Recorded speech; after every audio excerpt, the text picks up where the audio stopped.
mujeres que hicieron y hacen historia.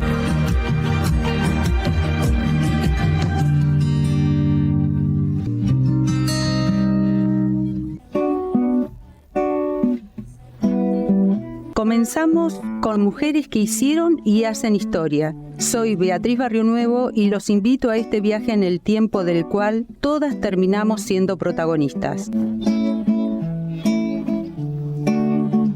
Julia Magdalena Ángela Lanteri fue médica, farmacéutica, política y precursora de los derechos de la mujer ítalo-argentina.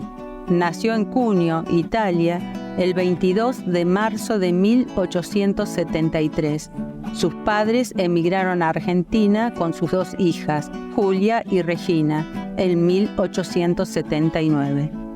En su niñez ingresó al Colegio Nacional de La Plata y se graduó como la primera mujer en lograr este acontecimiento, porque hasta ese entonces la institución solo admitía varones.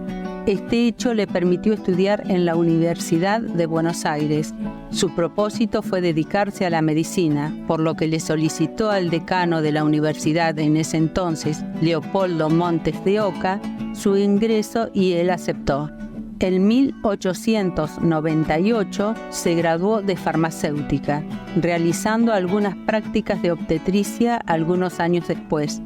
Obtuvo su título de médica y fue la quinta mujer en Argentina y la primera italiana en conseguirlo.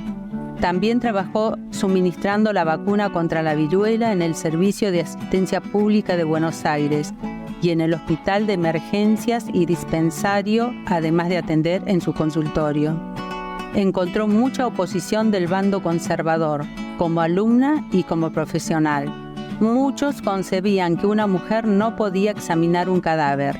Esto guió a Lanteri y a la doctora Cecilia Grierson a fundar la Asociación de Universitarias Argentinas, que fue la primera asociación de estudiantes universitarias del país. Desde el inicio de su carrera, Lanteri se involucró activamente en campañas para mejorar el acceso a la atención médica para los sectores más vulnerables de la sociedad.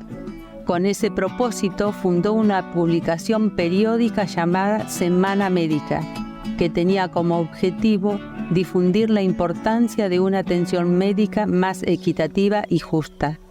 No solo se enfocó en la medicina, también se convirtió en una defensora de los derechos de las mujeres en una época en que la participación en esos asuntos estaba mal vista. En 1905 estableció la Asociación Argentina de Libre Pensamiento y se unió a otras prominentes mujeres como Grierson y Alicia Moró de Justo para crear el Centro Feminista en el Congreso Internacional de Libre Pensamiento en 1906 en Buenos Aires. Fundó la Liga Nacional de Mujeres Librepensadoras y creó su propia revista La Nueva Mujer. Su compromiso con la lucha por los derechos de las mujeres la llevó a participar en la organización del primer Congreso Internacional de Mujeres en 1910. Escuchamos a Emilia Rotondo, periodista del diario Clarín, que nos cuenta sobre la lucha de Julia Lanteri. El 26 de noviembre de 1911 pasó a la historia al convertirse en la primera mujer en votar en Argentina y en Latinoamérica. Pero en 1911 las mujeres en Argentina aún no podían votar. Entonces, ¿cómo lo hizo? Presentó un amparo en la justicia para ser incluida en el padrón electoral. El juez se sorprendió. En la Constitución no había un punto que excluyera expresamente a las mujeres del voto. Básicamente, aprovechó el vacío legal y dejó sin opciones al sistema. El 16 de julio fue incluida en el padrón y el 26 de noviembre votó en las elecciones del Consejo Deliberante de la Capital Federal. Este voto dio inicio a la larga lucha de las mujeres por llegar a las urnas. Más allá de este primer logro, la Ley Sáenz Peña de 1912 habilitaba a votar a los varones mayores de 18 años. Las mujeres recién pudieron hacerlo en las elecciones presidenciales de 1951.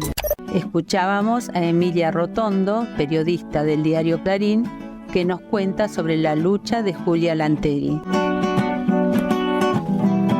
A pesar de sus impresionantes logros y capacitación médica, Lanteri enfrentó obstáculos debido a su condición de inmigrante soltera. y perjudicó la obtención de la matrícula en la carrera de psiquiatría. Se casó con el doctor Alberto Renshaw en 1910 y obtuvo la ciudadanía argentina después de una demanda de 8 meses.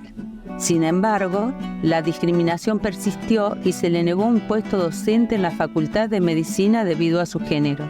Lanteri marcó un hito histórico cuando, armada con un profundo conocimiento de la Ley 5098, que establecía los requisitos para el derecho al voto, logró persuadir al presidente del distrito para que aceptara su voto en las elecciones de 1911. Así se convirtió en la primera mujer en votar en América del Sur. A pesar de este avance, el derecho al voto para las mujeres a nivel nacional no se otorgó hasta 1947. En 1918, junto con su abogada Angélica Barreda, Lanteri fundó el partido político Unión Nacional Feminista y se postuló para una banca en la Cámara de Diputados en varias elecciones posteriores. Su plataforma política era progresista e incluía demandas de igualdad de género en el Código Civil, el sufragio universal y una amplia gama de legislación social progresista. A lo largo de su vida, Lanteri continuó practicando medicina y brindando atención psiquiátrica y de salud mental a mujeres y niños necesitados. Fundó la primera escuela primaria en Sáenz Peña, Buenos Aires, y dio numerosas conferencias en Europa. Sin embargo, su incansable lucha tuvo consecuencias personales. Lanteri enfrentó la pérdida de su matrimonio y también fue víctima de un accidente automovilístico en 1932. A pesar de los esfuerzos de Lanteri y otras activistas, la discriminación persistió en la sociedad argentina de la época. Hoy en día, el legado de Julia Lanteri perdura como un símbolo de valentía y perseverancia en la lucha por la igualdad de género y los derechos humanos. Su nombre fue honrado con una calle en el barrio Puerto Madero de Buenos Aires y una estación de la línea H del subte. Bueno, hoy hemos hablado de Julia Magdalena Ángela Lanteri, esta médica luchadora por los derechos de la mujer. De esta manera concluimos esta sección. Nos volvemos a encontrar la próxima con más historias de mujeres que se atrevieron.